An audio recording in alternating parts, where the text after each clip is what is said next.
If the church is going to fight over thrones, position, fame, prestigious life, money, wealth, gold, silver, became a worldly institution, Satan will devour it. But Simon said, woman, I swear to you, I don't know who this man is. Wow. He denied his divinity and humanity. Incredible. After resurrection, the Lord called Simon to him. The first out of the apostles, 12 apostles, he called Simon. Simon is, I'm just imagining this. What was going through his head when the Lord Jesus said, Simon, come over here? Oh my goodness. Probably he was shaking inside and out, so scared. What is the Lord gonna do to me? He's gonna wipe me, he's gonna decimate me, he's gonna put me to shame in front of everyone. To his shocking surprise, Simon, son of Jonah, do you love me? What? Sorry, do you love me? Oh, Lord, you know that I love you. What did you notice here? In the Last Supper, prior to the crucifixion, the Lord is sitting with his 12 apostles. He said, it is written about me, I, Jesus Christ. What is written? Meaning prophecy. What is prophecy? The word of God. What does that mean? God never lies. Let everyone be a liar, but God be the truthful one. So it is written about me that I will be striked, the shepherd will be striked, and the sheep will scatter. Simon gets up in that Last Supper and says, I will never deny you. The Lord says, Simon, are you listening to what I'm saying? It is written, Simon, that the shepherd will be struck and you sheep will run away out of fear. He said, if all of them, to his other brothers, the apostles, if all of them deny you, I will not deny you. He said, Simon, let it go, bro. Oh, I'm paraphrasing, right? The word bro is not, you know. This is the American way, bro. What's up? He said, let it go. Let it go. Simon really left the Lord no choice. He said, Lord, I am with you even unto death. Oh. He said, Simon, I've been trying very hard not to put you to any embarrassment, unnecessary one. Now that you've stepped on that grenade or that mine, I'm going to say this to you, Simon. Tonight, before the rooster crows, you will deny me 3 times. And by the way, and I'm telling you some things that are not of this topic, but anyway, did you know the rooster is not that animal thing?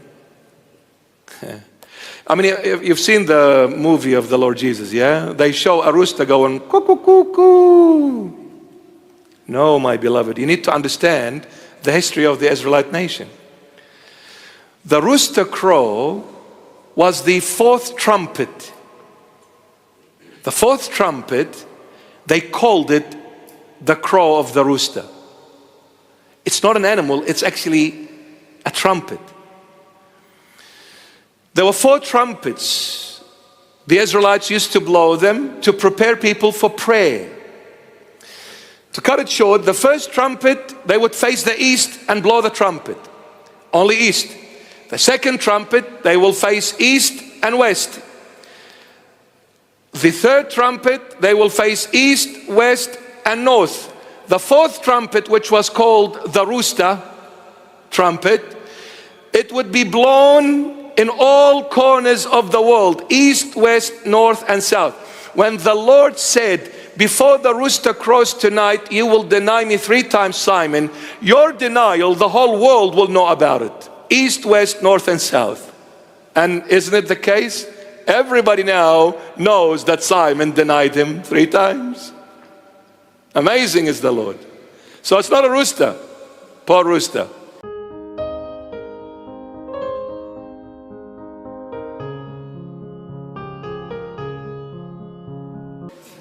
It's a trumpet, my beloveds. It's a trumpet. We need to read the history behind things that are written even in the Bible, Holy Bible. So anyway, Simon denies him 3 times. After resurrection, the Lord calls him. In the Last Supper, Simon says, if everyone denies you, I will not deny you. After resurrection, the Lord calls Simon. He says, Simon, son of Jonah, do you love me? He said, Lord, I've learned my lesson. Yes, I got it. Lord, you know that I love you. Have you noticed something? In the Last Supper, I, Simon, will not deny you, Jesus. But after resurrection, you, Lord Jesus, know that I, Simon, love you. In the Last Supper, Simon put himself before the Lord. He had to fall. He learned his lessons. When he said to the Lord, you know that I love you, now the Lord says, here's the keys. Now that you've put me, I, Jesus Christ, before you as the shepherd to my flock, I can entrust you with the keys. I will not give my keys to a shepherd that puts himself before Christ, because he will destroy himself and my entire flock with him. But now, Simon, that you said, you, Lord, know that I love you. Now you're talking, Simon. Since you've put me before you, then you are Peter. You put yourself before me, you're Simon. Satan will devour you and devour the entire flock. But when you put Christ before you, Bishop Mari, then you are Peter.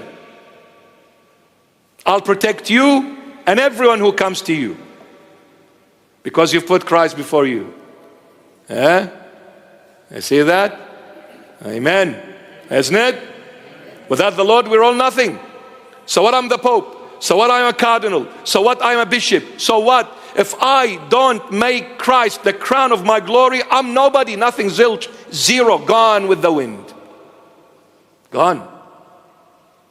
It is Christ who protects, no one else. My job is to put him before me and say, Lord, lead us all, me and the fold. Because I am a sheep at the end. There's only one shepherd, Christ the King. No one else. Amen? Amen. Simon Peter, now you are the rock. You're strong now, Simon, because you put your Jesus before you. Well done. Now when you put me before you, what does that mean? There is only one thing you can do, Peter, is to follow me, because I'm ahead of you.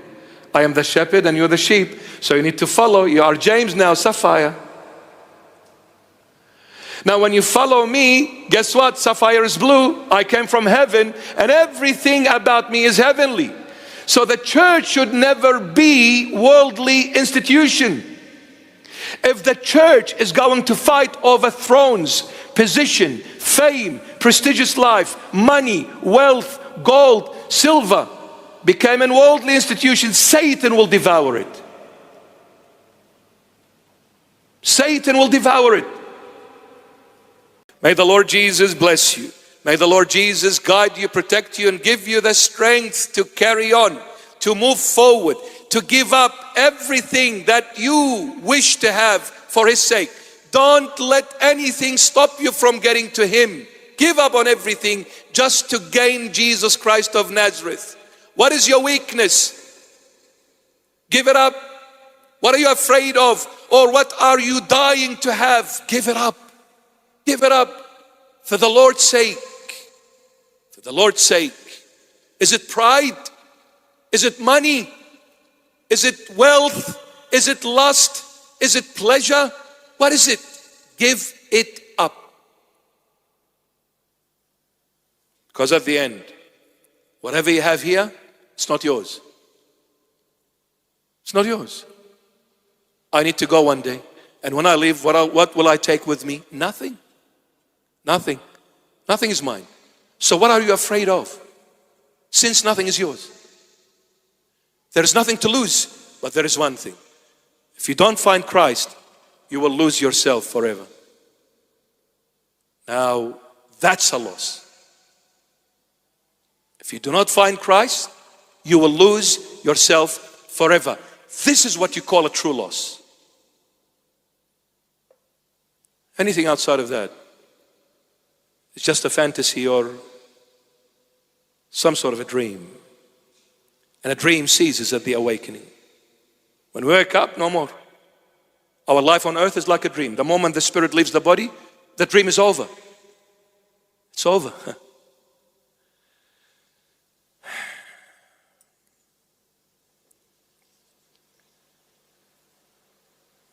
Can I say something? I don't want to send you to the day'ah.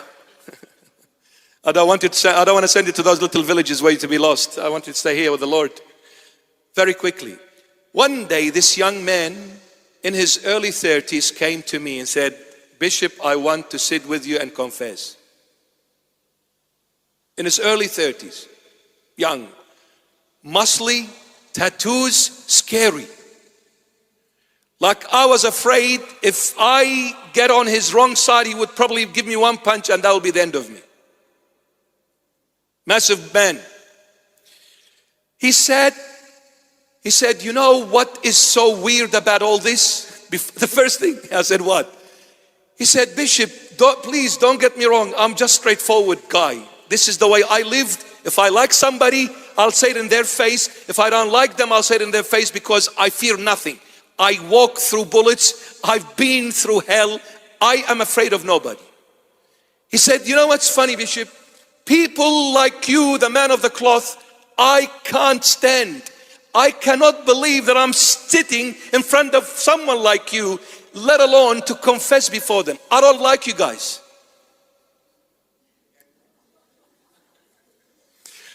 I felt so good about it, and very comfortable. I said, well, I like your honesty. The Lord Jesus loves people like you, honest. Don't come in a suit with a nice perfume and then you tell me we love you, and yet in your heart you don't. Lord Jesus does not know who you are. So no matter what tattoos you have on and no matter what you've done in the past, because you're honest, you've got the Lord's attention, period. You're honest. So he said, I don't like you. I said, thank you. The bully, Baba Ghanoush, anything for you? No. Anyway, he told me everything he did. We were there maybe a couple of hours. He told me everything he did, which I can't disclose. But whatever you can think of and more, this guy did. Everything. When we spoke to him about the Lord Jesus, he was crying like a baby. This solid build, muscles, tattoos, scary. He cried like a baby because when the Lord pierces the heart, there is no power, there is no mightiness that can withstand the love of Christ.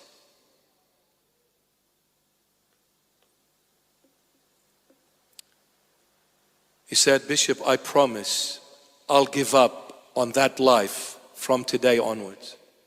He did. He got married and settled. There's no one like this man, perfect man and perfect God, Jesus Christ of Nazareth. Whatever you do, don't ever lose your Christ. Amen. I love you, but Jesus Christ loves you the most. God bless.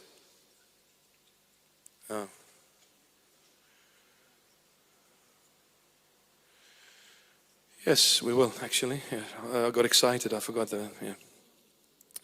This Wednesday, which is, what are we today? What's today's date? 16th. So Monday 17th, Tuesday 18th, Wednesday 19th. Oh, I just surprised myself. I can count. Wednesday the 19th of March 2025, this Wednesday at 6:30 p.m. 6:30 p.m. sharp, we are celebrating the Holy Mass here in English, and we are offering this Holy Mass to Christ for our beloved people of Syria. We ask everyone to join us this Wednesday at 6:30 p.m. This Holy Mass service is dedicated to the beloved country of Syria, and more so to the beloved people of Syria. So please join us this Wednesday at 6:30 p.m. Every day throughout the Great Lent, we have the midday 12 noon prayer. It goes for about 20 minutes or so. If you have a time, you're passing by, please drop in at 12 noon every single day, except Sunday. Every single day, Monday to Saturday. At 12 noon, there's a very short prayer. Please do join us on this beautiful hour, 12 noon. Washing of the feet of the disciples as we are approaching the Good Friday, or the Passion Week, I should say. We are accepting now registrations for boys aged between 7 and 16. So parents, you have your children between the ages of 7 and 16. We need 12 boys. So whoever comes first will get that sort of place. So the registrations are open now.